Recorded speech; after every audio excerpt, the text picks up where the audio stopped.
Hello, welcome back. Happy Friday. I feel like every week recently I've been like, we made it, but it's felt like that. I'm also starting to appreciate when I was in high school, we had a teacher who every Friday would stand in the hall and yell, "It's Friday," or something along those lines. And as a teen, it was like, yeah, comes every week. And now I'm like, I get it. I really get it now. Anyway, it's Friday, time to talk about a book. This week, that book is The Conductors by Nicole Glover. I was really excited for this one, and I'm really excited to talk about it. So The Conductors follows a couple, Hetty and Benji. Hetty is followed more closely by the narrative as they solve the mystery of this murder that has happened that ends up impacting their friend group directly. It ends up being someone that they know very well. And they know this man very well because he's one of the first people that they helped rescue and bring north from slavery because they were both conductors in the Underground Railroad, hence the title. And since then, they've gained this reputation, and that has since translated into helping solve mysteries. We open the book and they're rescuing a young girl from traffickers and saving all of these people. And then they go back to Philadelphia to their daily lives. Hetty as a dressmaker and Benji as a blacksmith. I don't know, just a blacksmith. He does blacksmithy things. So a man knocks on their door late at night, says, "Hey, I have found this body in an alley." I believe it was an alley, or anyway, a body was found. They go to check it out and investigate, and it's this man that they know, that they've just seen recently because they just saw all of their friends the other night, or was it the same night? Regardless. So it quickly kind of spirals into how this case impacts their circle. And magic is also involved, but mystery, magic, and a couple at the heart of this book is really what drew me in, and all of those things I think to a certain extent delivered, but the relationships and characters and community that this book established were definitely what I found myself rooted in most in the narrative. And I don't know that the mystery is really the heart of it. I think, and I kind of saw where the mystery was going by a certain point, but it didn't take anything really away from my reading experience because I was there for the people. And one of the things I was most excited about for this book was that it was a married couple at its center, because I think thought that was a dynamic that I don't see very often from at least how I consume mysteries, because I am admittedly drawn to things with more of a romantic bend. So if you already have that relationship established, that's a different dynamic. But I was like, I want to explore this dynamic. Let's dive in. And after reading, I both got what I wanted and what I was afraid I was going to lose in the new dynamic, in that there was a clear sense of companionship between Hetty and Benji. I loved how she cemented the history of these relationships without it feeling like we were being told about the histories of these relationships, if that makes sense. We were clearly following the narrative of this mystery, but we would get flashbacks. And so we did get to see some more of Hetty and Benji's conductor days and how they interacted with each other at that time. And that was a way of kind of getting a glimpse of how their relationship had functioned and how it had maybe developed and what it was in comparison to what we were seeing in the present.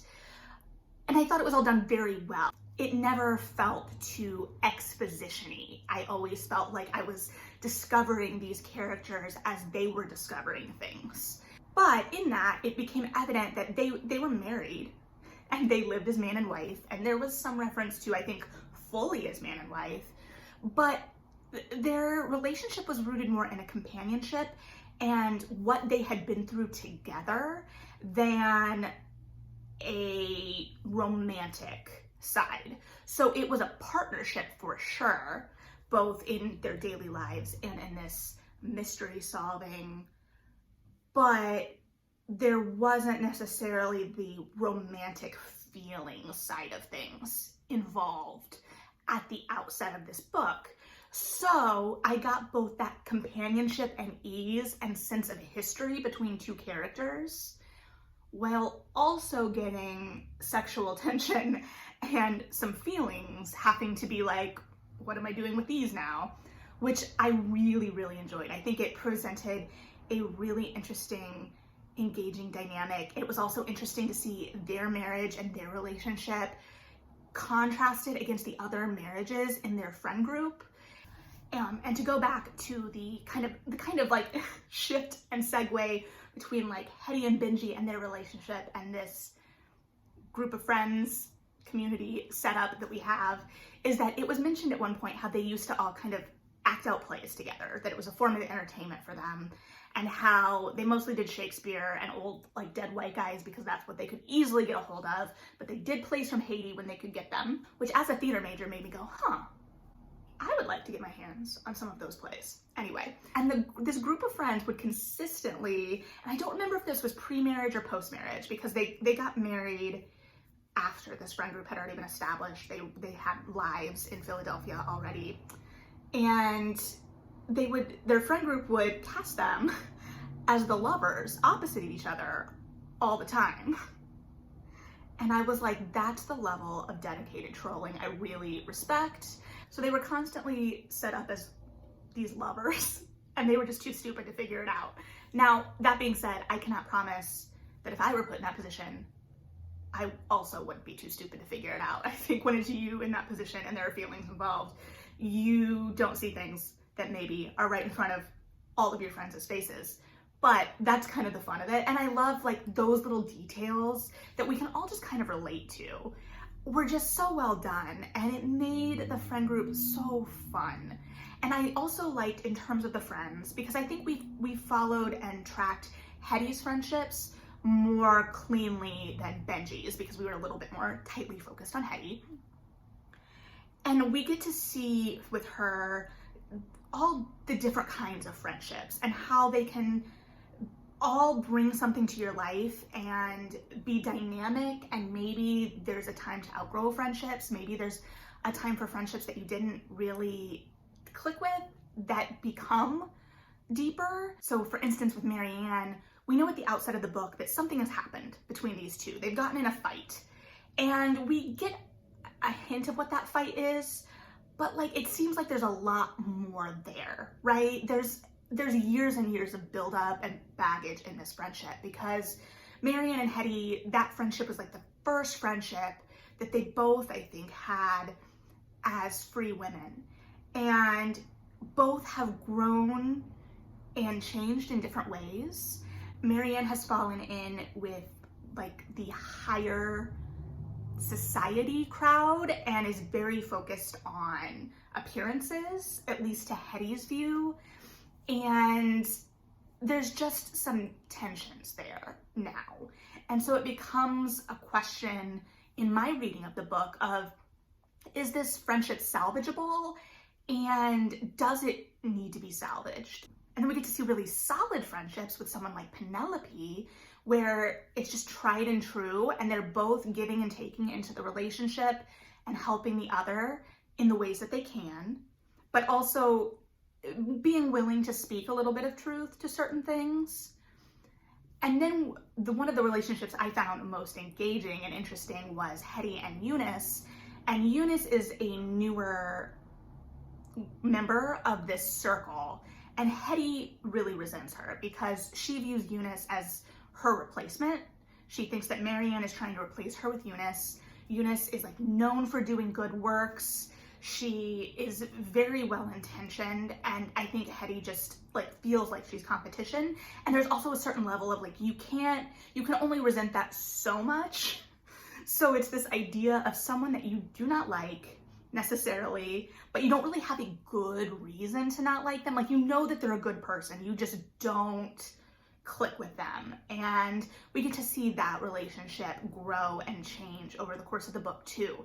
So when I talk about the vibrant community that this builds, and that's not even all of it, I was really, really engaged in these people's lives. It all, I think, creates this really engaging, full world. And like I said, the way it moves back and forth in time, I think really works. And part of that is too, it's this through line of throughout, one of the first flashbacks we get is Hetty with her sister. And we learn, we don't necessarily see, but we learn that her and her sister were separated somewhere in their escape. And Hetty has been looking for her sister. And so some of the tension that exists between Hetty and Benji is that Hetty has promised she's not going to keep sending out more inquiries into her sister until this one last letter that she'd sent out in this last round has come back. And she breaks that promise and sends out another telegram. And it becomes this thing of Benji thinks that maybe she's still been looking this whole time. And has she? And what does looking mean? What is that tension? Because clearly finding your sister, someone she was so close to, like that's a big thing. And we know Benji is a good guy. So why is that a concern for him? And there's a reason, and I'm not gonna spoil it for you. So I think both the mystery and the magic system were both, for me as a reader, more backdrops to exploring these characters and what was going on with them. Like I said, I guessed the mystery. There was also one line or thread of the mystery that I'm still kind of like, what was that though? And I don't know that it really matters. In the same way that, sure, I would have liked to see the magic systems built out a little bit more. The way we did see the magic work, I loved. Like I said, the focus on the stars, especially with the stars' significance and importance to the Underground Railroad. The way I kind of viewed it is that these constellations kind of came to life when they were called upon. And so that imagery was just really fantastic. And I think the cover kind of elicits that. So I really enjoyed that aspect of the magic system. And I also think in something like this, and I read a lot of fantasy, but I'm not like an expert on like high fantasy versus low fantasy versus all of the different subgenres. But I don't necessarily need an elaborate rule system to follow and track and this and that and the other. Like, as long as I kind of get how this magic is working, and I totally get, the difference between sorcery and celestial magic and how it's set up to kind of mirror the racial tensions of the time, and how sorcery is kind of a representation of colonialism, and then how we see talk of certain characters getting in trouble on the periphery or this or that or the other, like teaching sorcery, so who's allowed to learn sorcery. So it's not that I couldn't track it or whatever. It's just I would have liked to see even a little more. I don't think I lost anything from my reading experience as it was, but I was just like, oh, that's a really interesting system that's being set up in the back. I don't know that I totally understand all of the rules. I don't know that I need to. I would maybe have liked to see a little bit more in terms of does this magic cost the caster anything in either system? It doesn't seem like it does, but I think there would be something to be said for sorcery, the more destructive magic as it seems to be established, if that costs something in the casting maybe. We do know that sorcery is limited to wands in a way that celestial magic isn't. So we do get to see some of those differences, but I was just like, let's keep playing this out more. And I think that if we get further books, we probably will. But that was definitely at play in the dynamic of things. I do think on the mystery side of things that the way that it was done really works, in the sense that we know why Hetty and Benji are operating outside of the system. And there's also a talk of how they try to solve everything in their own community. So if it's murder, they will drop people off anonymously at the police department, but otherwise they try to handle their own business themselves within the community. So I thought that all of that just worked and made sense. I was like, yes, I know why these two are solving these mysteries. I really enjoyed watching them do it.